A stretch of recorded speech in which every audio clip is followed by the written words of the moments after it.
Honda Click. Ay, grabe. So damang-dama talaga yung Pasko.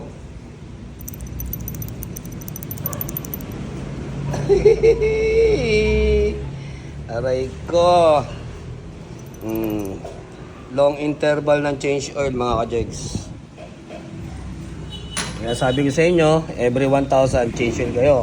Kung ayaw nyo maniwala, motor ninyo yan, kami nandito lang gagawa para sa inyo. Brut. So ayun mga ka-jegs, may dinala ditong Honda Click at napakaingay. So kung makikita nyo makina, comment nyo na lang mga ka-jegs.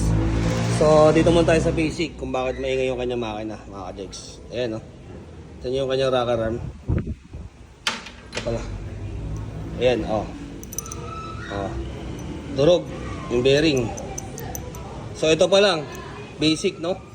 Kapag binuksan na natin yung laman loob na to, hindi natin masasabi kung ano problema.